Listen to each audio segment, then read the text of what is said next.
Welcome to Coach Talk. We Hey, are back. Dave. LJ, hi, everyone. how are you doing? I'm really well, thank you. Now, LJ, I want to ask you something. Yes. There's a pause. There is a pause. There's a pause.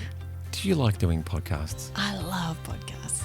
I was asked last night by someone at a dinner that we went to for a networking function, do you guys like doing podcasts? And I said, absolutely. We Hell love yeah. it, don't yeah. we? We really do. It's pretty cool, isn't it? Okay, so I have a question for you. Sure. Okay. Where do you send someone who's been involved in a serious hide and seek accident? Is this for real? ICU.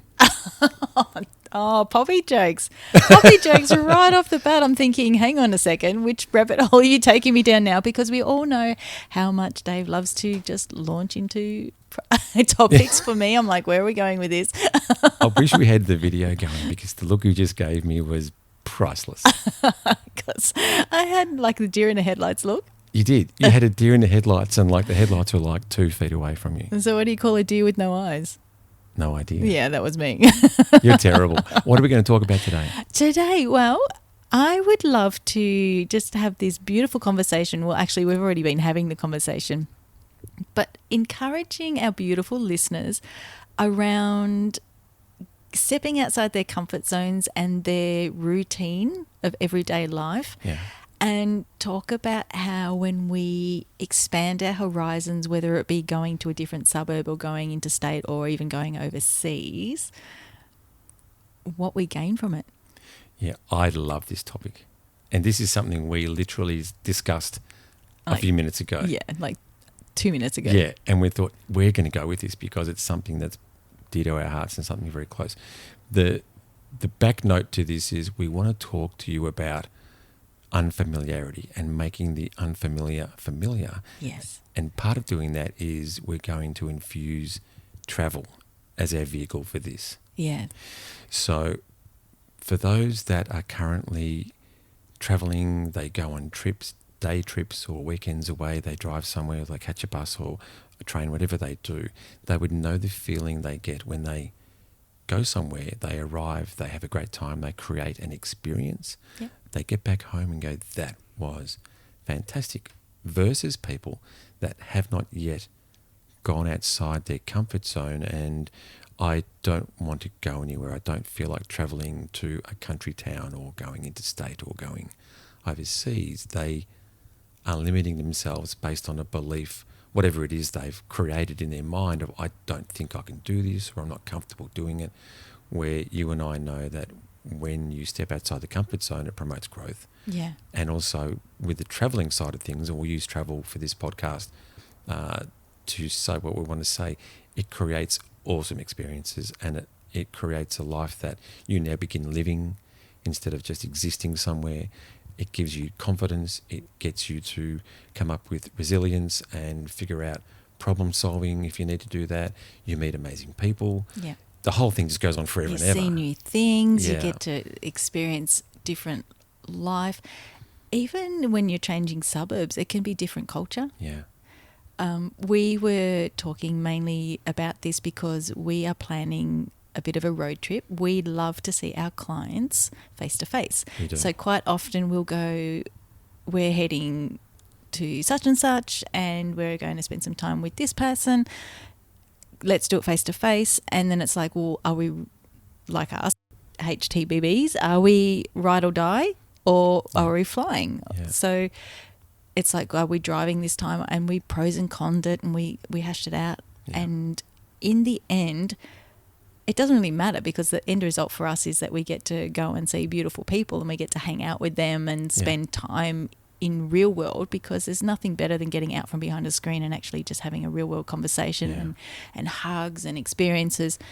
But one thing I loved about our discussion was it was like, oh, if we take the car, we can stop here and we can record there and we can go and see this. And all along the way, the highway of life has lots of little offshoots that we can choose to embrace uncertainty and sometimes embrace not knowing where the best coffee is, which is a bit of a worry for us.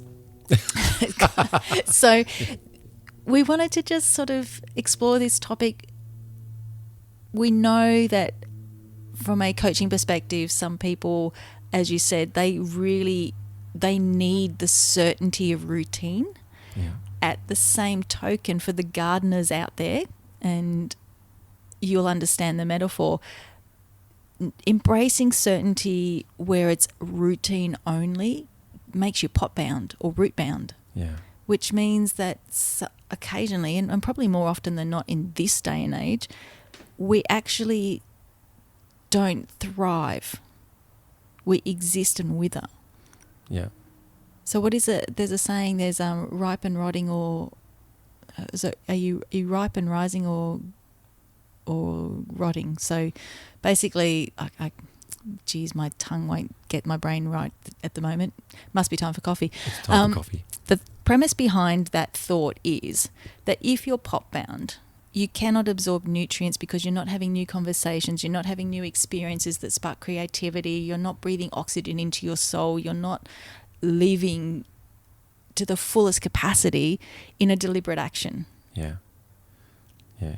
I like that. You know, you said coffee and you brought donuts today. I did. You brought donuts. I'm so unhealthy. I'm digressing, but you said the coffee word and I'm thinking about the donuts that we're going to finish this one up pretty quickly because, you know, are we going to edit this one out? No. Oh, no. This is staying and we're going to have coffee and donuts afterwards. So let's just push on. No, we're going to keep on going. So that was a joke. I never know. This guy.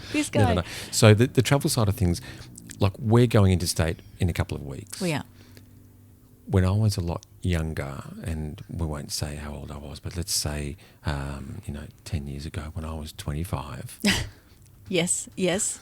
Let's go with that.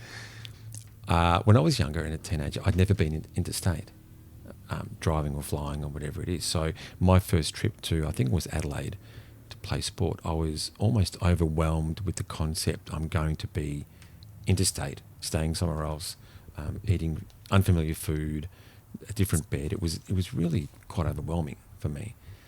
But it became familiar so much to the point now where I don't even think twice about it, and neither do you. So our conversation in planning our trip to visit our client in a couple of weeks, it was really matter of fact. We'll do this, we'll do this, we'll do this. Don't forget, we might stay a bit longer so we can fit in a late night dinner.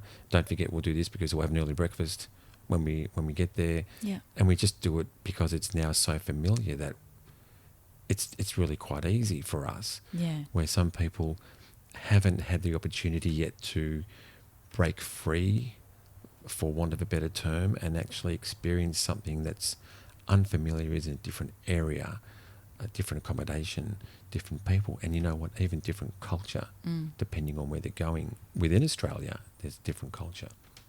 So we encourage people to give it a go, to say yes to something they're not used to doing, and even just a day trip within your own state, just a couple of hours down the road to somewhere If you live different. in the city, come out to the country. Yeah. That reminds me, I was very lucky to have grown up in the city for school, and we lived regionally.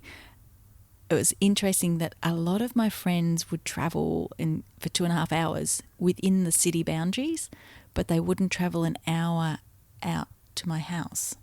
Yeah. It was like you hit a certain point at the city limits and you fell off the face of the earth.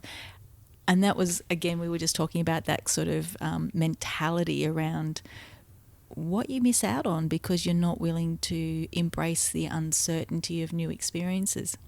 Yeah. So let me ask you a question, listeners, and let me ask you a question, Uncle Cutto. Do you like Christmas? Oh yeah, I love Christmas. I might put on a couple of kilos, but yes.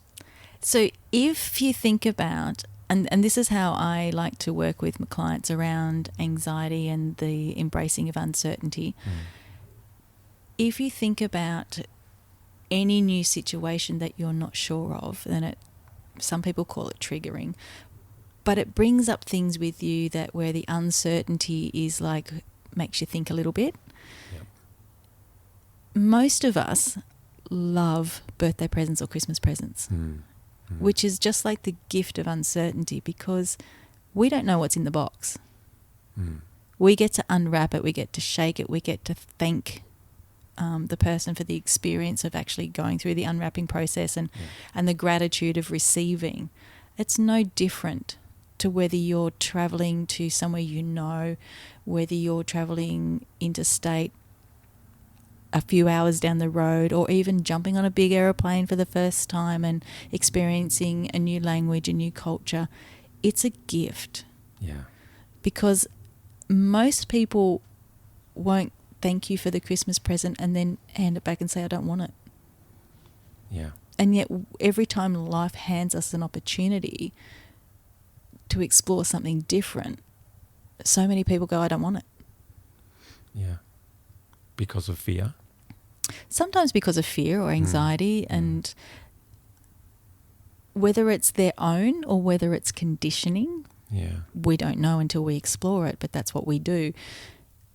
However, I do know that with a lot of the people that I've worked with around this, when you put it into a context that the gift you're refusing is the gift of excitement, and if you reframe it for yourself that way, you just don't know where that path's going to lead you and to who it's going to lead you. Yeah. Some people, how often do you hear that people have met their future partners on their overseas trip, or you know, they ran into them at asking for directions at a bus stop or a petrol station? You know, it happens really, really commonly. Even to the point that you've got family interstate. Realistically, it's a couple of hours plane ride. I think the furthest part's Broome. And yet people won't jump on a plane and go for 3 hours to visit people that they care about. Yeah, it's an amazing thing. I had a phone call today, and we were talking about this earlier. I had a phone call today from a very dear friend of mine. She rides motorbikes like me, and she's travelled with my group and I on overnight trips. We've done through Thredbo and around the mountains and all the way down through the Highlands through to Bright and northern Victoria. And we had a good old chat, and I hadn't spoken to her for a while, and she's normally someone who likes to ride with the group or ride with people, and she likes the company and people going with her, which is great. She knocked me out of the ballpark today with the comment, "Did you know that recently I rode across the Nullarbor?" That's massive. That is massive. And I just said, that is fantastic. She solo, this is by herself, so she's ridden across the Nullarbor and then came back. I find that is just amazing, and I didn't have time to talk to her today about the experiences that she created, and we will get to that, and we'll have a chat when I catch up with her. But the point is that she's extended herself, gone outside her comfort zone and done something which has just created memories and experiences. And for those that don't have a lot of coaching in their life, when you are living and you want to have a good life, create experiences. It doesn't matter what you do. Make the best of where you are, everywhere you are, and just inch by inch extend yourself out of your comfort zone, and it will create experiences that you won't forget, and the memories will be there forever, and you have things that you can look back on and say, do you remember when we did this, and do you recall when we did that? And that's something my friend will, I'm sure she'll remember this forever, that to ride solo across the Nullarbor Plain. I have another friend of mine who does that quite a bit. He calls it the iron ass trip. Really? Yeah, because you're sitting on the bike for so long, you've got to have an iron ass, otherwise it just hurts. So she's done this trip up and back, which is massive kudos to her. And the experiences, I'll guarantee the experience in what she did and who she met, and little problems along the way, I'm sure, because everybody has these things you have to solve, which creates a better experience because you solve a problem and then you move on. Even within Australia, to do that, I think is just a massive win. Absolutely. That's the whole purpose of life. If we didn't experience life, we would learn nothing. Yeah. And part of the fun of growing up and being independent and finding our resilience is actually being the master of our own destiny. Yeah. People who know me very well know I pretty much live in my car. I think for 1 year I clocked up over 90,000 Ks just tripping around the place for work. And whilst it's a lot of Ks, the best part of it, if I hadn't have done those Ks, I would have missed out on the sunrises the sunsets, Yeah. the coffees, the people, the conversation, the new places, finding, little out the way waterfalls. I would have missed out on so much. Yeah. Yeah. Creating something special. Yeah. It's something outside the norm, which is, I find it's fantastic. The little things along the way. It's the journey and the experience along the way. It's not just the destination of getting to. It's never about the destination. No. We always think, people say, oh, when I'm happy, it'll be this. When I'm in the right relationship, it'll be that. Yeah. But it's actually about the experience of becoming what you're looking for. Yeah. Which only happens when you put one foot in front of the other and you get outside the circle that you know. Yeah. We've talked a couple of times about our mentor and how insightful our sessions are with our group, our business group. One of the things that came up for us recently was around, if you only ever stay in the group you know, your connections actually don't strengthen, they diminish. Yeah. Because your conversations go backwards because there's no new information. Yeah. So unless you step outside the circle that you know, and friends, work colleagues, get creative, go and do a dance class, go drive 3 hours just to have a coffee and see who you meet. Because the conversations you have then after that experience within your circle help other people grow as well as yourself. Yeah. Yeah. 100%. And I love that comment. It's insightful and it's true. It's all about the growth and it's all about doing what is right for you and what feels good for you, but just stretching yourself a little bit. Yeah. Each step along the way. So let's talk about overseas. Overseas. Oh, just before I forget, I remembered the saying, are you green and growing or ripe and rotting? You got it. I got it. I couldn't. I've never heard of it. So green and growing means that you're always pushing your boundaries, your experiences, and you're saying yes to life. Yeah, yeah. So you're choosing to embrace uncertainty and embrace different experiences. If you're ripe and rotting, it actually means that you're not growing at all. Yeah. I like it. So if you're comfortable, you're ripe and rotting. Yeah. If you're uncomfortable, you're green and growing because regardless of what the experience is, you're learning something. Yeah. Sorry to interrupt you there. I'm just like, I remember. No, I like it. That's really cool because that's just got me thinking about another podcast we're going to do about uncomfortable and unfamiliarity. We'll do that later on. It's something we'll do that one later. Let's talk about overseas. Overseas. Amazing. Where's your favourite place you've ever been? Oh, wow. It's like my music. I've got a few. Yeah? Because when I get to a place, I just immerse and absorb and I love lots of places. And I'm blessed through my boxing and other bits and pieces and training and mentoring. I've travelled a lot. So I've got one question for you on the travel side though. Go. You're multilingual, aren't you? You know enough to get you out of trouble. Oh, a couple of languages, but not what's the word? Not fluent. Not fluent. Not fluent in but I can get around okay. So do you use as a Google Translator? In some countries I do. Mm-hmm. Is it accurate? Almost. Yeah. It's not bad. Actually, it's not too bad. Yeah. So there you go. Yeah. If you've got Google Translator, Uncle Cutto swears it's not too bad. It's not too bad. It's only a plane ride. It's only a plane ride. So now I know the answer to this. Nobody else does. Have you got a passport? I had a passport. Yeah.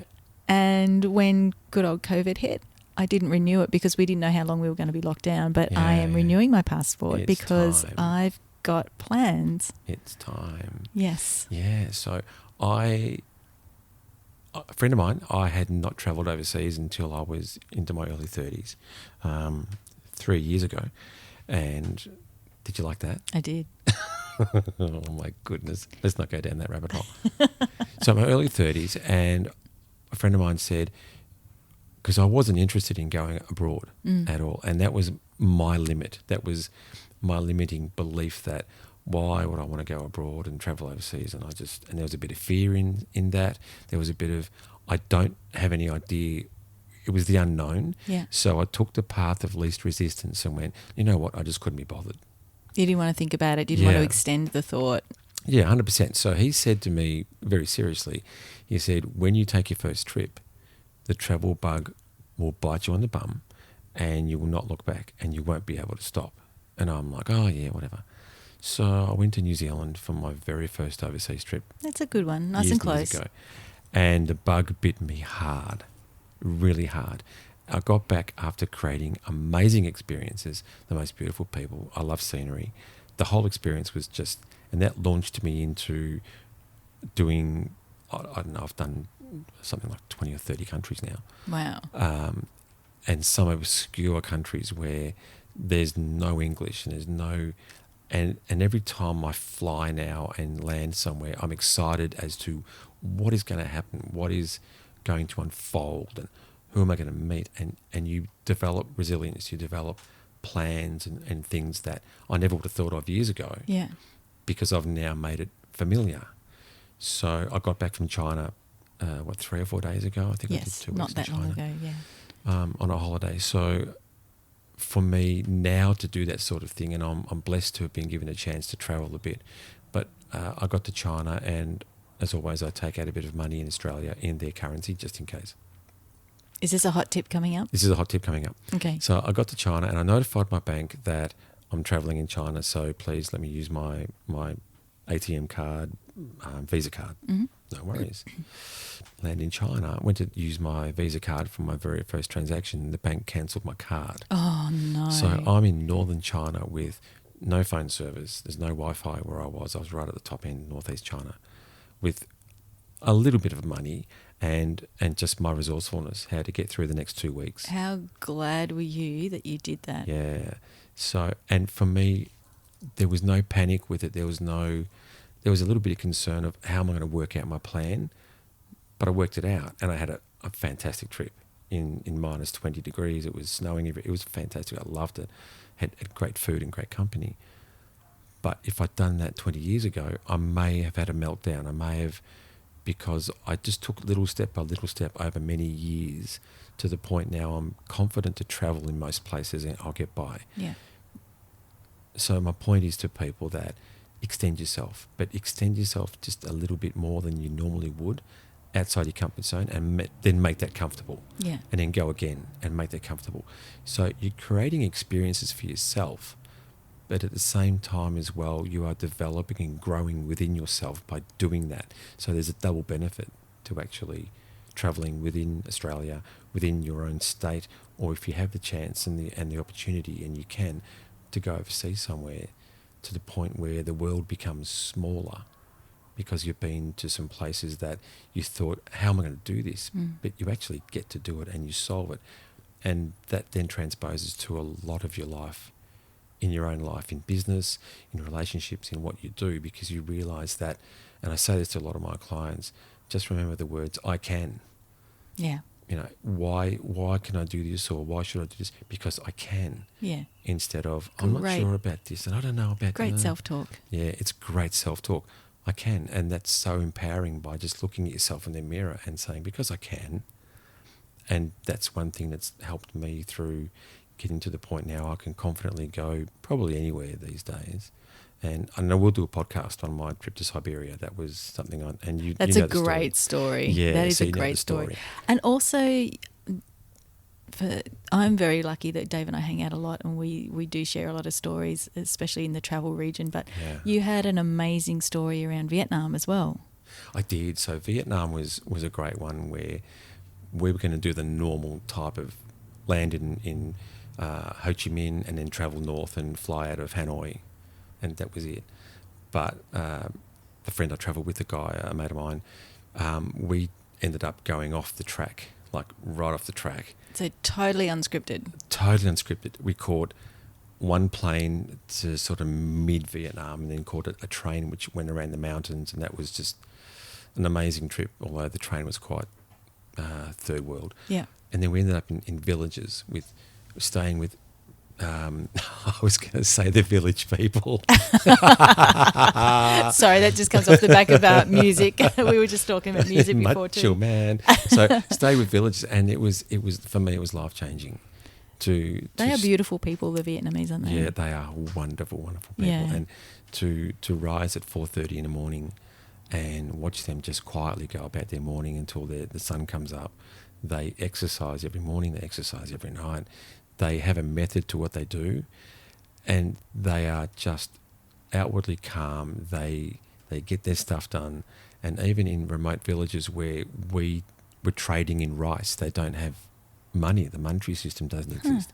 So I would buy a warm can of Coke using rice, and they would weigh my rice and give me some rice back to put in my little satchel. Yeah. 20 grains. Yeah, things like that. So to do that was amazing, and for me that was pivotal for me to see that I can immerse myself in a culture that has no relevance to my life whatsoever. But here I am, and I'm doing it. Yeah. Loving what they do. They're respecting me for being different to them, and it made me realise that even though we are all different in culture and maybe in some values and beliefs, we are very similar as well. Yeah. They have the same fears. They have the same worries as we do. Yeah. And this is a worldwide thing. And when you get that and you realise that there's nothing you can't achieve with saying hello, and there's another podcast again, but you can go anywhere in the world and you can say hello to people, and 99% of people will say hello back. Anywhere in the world. We are so similar in our makeup with the way we are with building rapport. We're and all talking human. to people. Yeah. We are all human. Yeah. We all bleed red. Yeah. We really do. Very similar. So I found that for me was, and it was taking small steps until I realised that I can jump on a plane and travel and land in a country not knowing anything about their culture, their beliefs, their values, their cuisine, anything, but I knew that I'd get by. I guess that's a beautiful story, because you didn't just go to the most popular touristy destinations. Yeah. You actually went off the beaten track and found the real country, if that makes sense, the real culture. I'm also the same. I think if you want to experience a country, don't do the touristy things. Yeah. Go and, travel to the south of France and have a look at their lavender fields and where they grow the grapes and where they make the cheese, and talk to the people who are not there. They're there to serve you, but they're at the same token, that's because that's who they are. Yeah. They're not there for your entertainment, I guess, is the way I see touristy destinations. It's more about it's not immersion into a culture, it's actually about entertainment. Yeah. So I love that you get off the beaten path, which is why our road trips are so much fun. I think so. It's off the beaten track. That might be a nice name for a podcast. Off the beaten track. Off the beaten track. Oh. But I know the Vietnam story, and you know this story.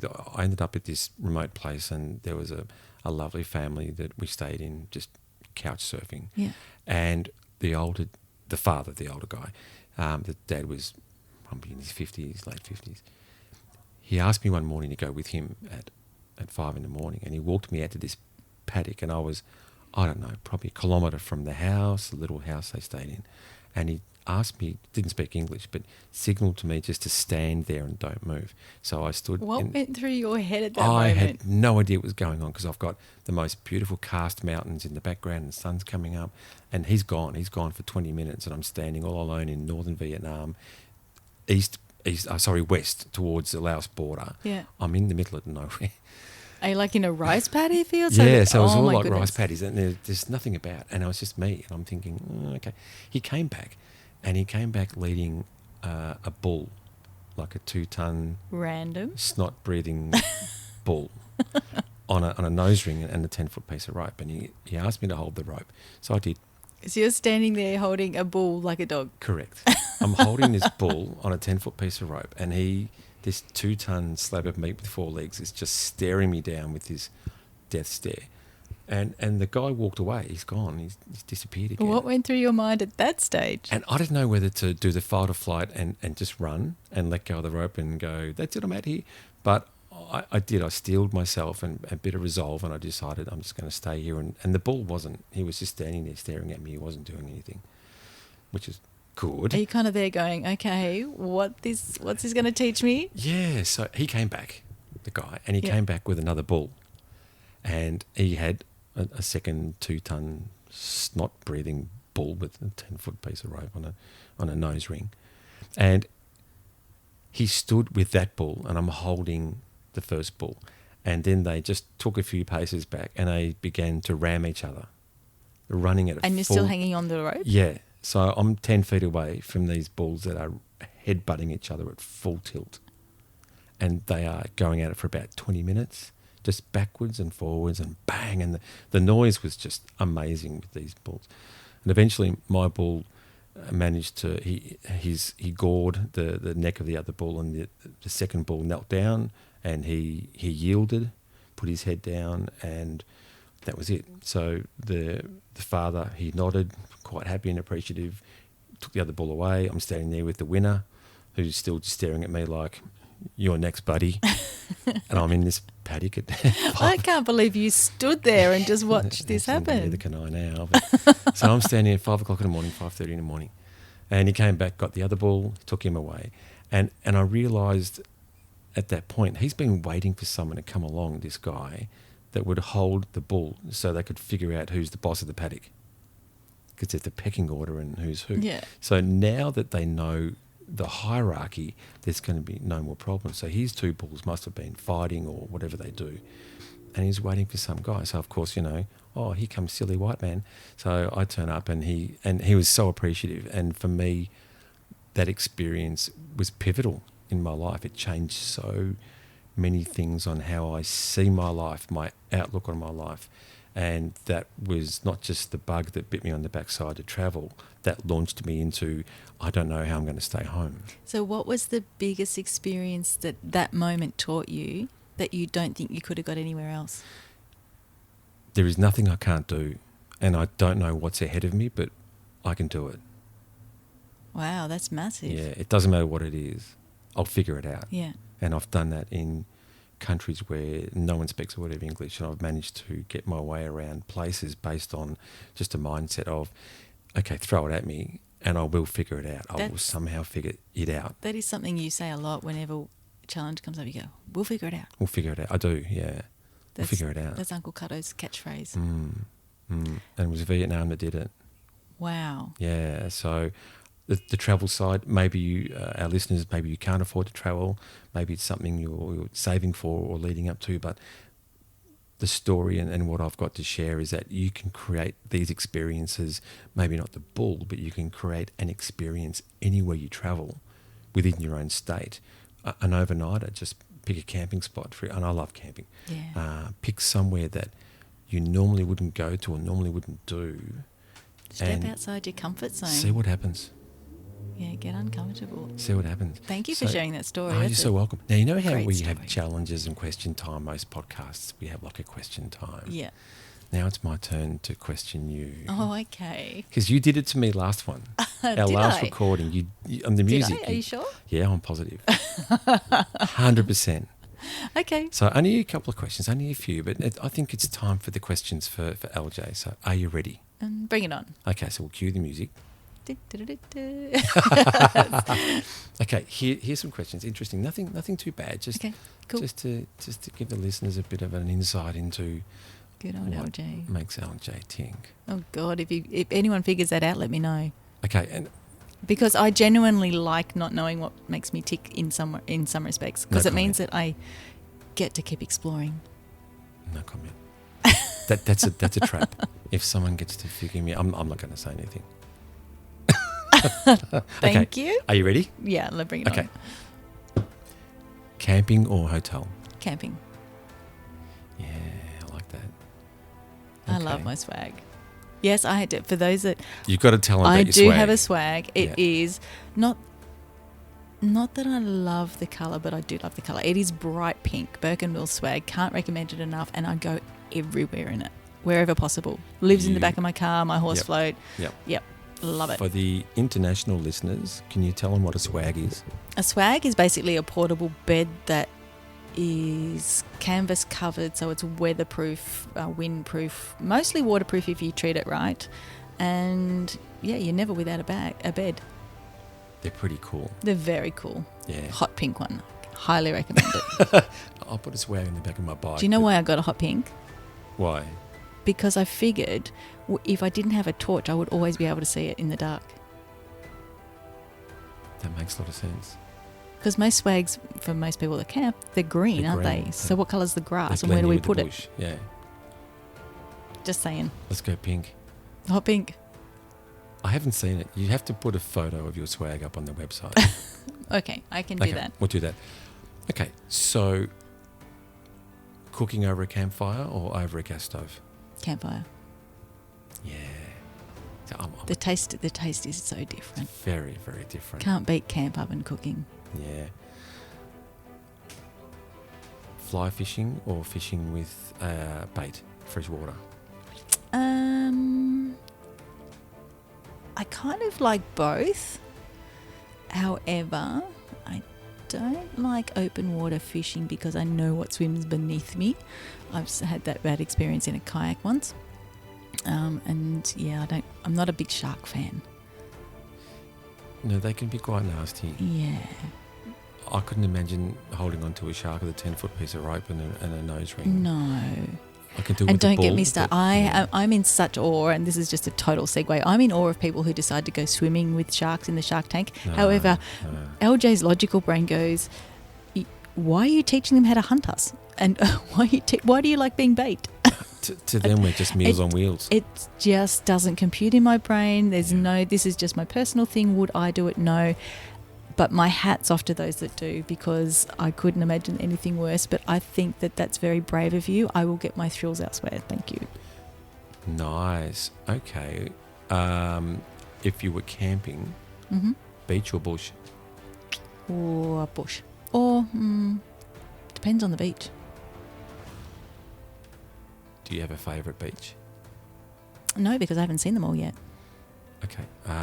Let's say somewhere. I know you like far north Queensland, so let's go somewhere up around the Great Barrier Reef with the beach systems up there. Or you'd have to kind of go, I think, Whitehaven Beach because of the sand colour. Or and you know what? We are so blessed in Australia to have amazing beaches. It doesn't matter where you go, you're going to get a great view. Yeah. You used to be able to camp on the 90-mile beach here in Victoria, and that was always good. Yeah. Especially when you could ride the ponies along the beach too. That's my favourite thing. Yeah, I think there's only a couple of spots left on the 90 mile where that you can actually drive on the beach. Most of it now is you've got to be over the dunes. You've got to walk it. I'm not sure if I don't mind not driving on it. Yeah. But there's nothing better. Here's a challenge for you all. If you get an opportunity to ride a pony down the beach, you'll love it. That'd be There's cool. nothing better than riding a horse on the beach. That'd be cool. Would you camp solo or you prefer a group? I've done both. Yeah. Groups are fun, especially you sit around the campfire and the good old stories come out because it's always a bit of a giggle. But solo is good for the soul too. Have you stayed in a pub overnight, like upstairs accommodation? An old pub somewhere? I don't think I have. I've always had the swag in the back of the car, and I'll go and find somewhere I can safely camp. Have you camped on horseback? Yes. Really? Yeah. It's something I haven't done. Wow, that's good. Whereabouts was that? Where was that? That was up the bush. Yes, it was. We, my daughter and I used to do trail riding quite a lot in the Victorian bush, and we used to do overnight camps with that. So Good. Breakfast, eggs and bacon or toast and coffee? are we talking just in general? Just, you cook over a campfire, so eggs and bacon or Okay, toast so and coffee? I'm normally not a breakfast person until like brunch, Mid-morning. So I'm a person who gets up early, gets my stuff done, gets going. Even when I'm camping, I like to see the sunrise. You talk a lot about sunrise. Best part of the day. You do. In so many podcasts, you talk about Yeah. sunrise. You'll get me there one day, but maybe not right now. So I've just given Dave a book called The Yeah. 5 a.m. Club to encourage him to get up and see sunrises, and then he'll finally get what I'm talking about. You gave that to me today. I did. But the good thing is you sort of soften the blow by bringing donuts. Yeah, I did. So the good thing is, hi Dave, how you going? Look, Here's I a found book. this book. And here's some donuts, and we have coffee. Yeah, So it's a pretty good deal. it's a good deal. Yeah, good on you. Thanks for answering the questions. You are more than welcome. That's fantastic. I just want to impress on people, stretch yourselves a little bit and travel, using travel as an example this time, but stretch yourselves a little bit. Do something different. Get out of your comfort zone and see what it does for you, because I'll guarantee you, and I know you will too, Yeah. LJ, it will change your life. It does change your life. Yeah, do something different. I want to encourage people that when it doesn't, as you said, it doesn't matter whether you go a couple of hours away or whether you go interstate or overseas. I want to encourage you to not only look around you, but look up. Yeah. I love the stars. Oh, yeah. And everywhere I've gone, I always look up. And there's nothing better than seeing the Southern Cross in different places and recognising that it's the same sky, same but different. Yeah. And yet it's such an experience to actually know that you're under different stars that don't hit home. And don't forget to look up as well as look around, because you'll miss out on half the view. Oh, absolutely. And in this day and age too, everybody's got mobile phones. You've got a camera on hand to record your memories, take photos of things that pique your interest. I love architecture and buildings. When I travel overseas, you don't see many photos of me in the frame, but you'll see a lot of buildings. Yeah. That's just me. And gardens and things like that. But take photos, and you can look back and look at the photos will help recall memories for you, recall things that you did and where you went. And it's all about creating experiences that's going to enrich your life and actually make a life for you. I like that, because that's something that I need to take more of. When I go different places, I tend to just immerse myself in the experience of being somewhere different and breathing somewhere easier and remembering the experience. I actually forget to take photos. So thank you for the tip. I really need to get out and take photos so that I can come home and say, guess where I've been. So thank you for the chat, LJ. We've had a great chat. I've enjoyed this one. Thank you so much. It's always good when we come up with awesome topics, but today's takeaway is live your life with purpose. Yeah. Get outside your comfort zone. Yeah. Embrace uncertainty, because the best roads are usually not the main roads. 100%. Couldn't have said it any better. 100%. And we always coach people to celebrate the win and celebrate something you've done. And today, to celebrate a great podcast, what are we going to do to celebrate it? Coffee and donuts. Oh, I love what you say. Thanks, LJ. And I will be talking to you very soon. Thanks, Dave. Thanks, everyone. All the best. Bye. Bye.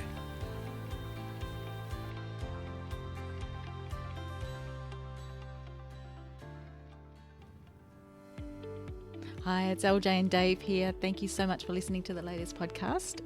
We love what we do, and we know you get something great out of each and every publication. So don't forget to jump on the website, coachtalk.com.au. Leave us a message. Let us know what you're up to, what you're enjoying, what you're loving most, and what else you'd like to see us do. You can also find all of our content on Spotify, YouTube, Amazon Music, and Apple Music. Coachtalk.com.au is the website. Coach Talk. We've got you.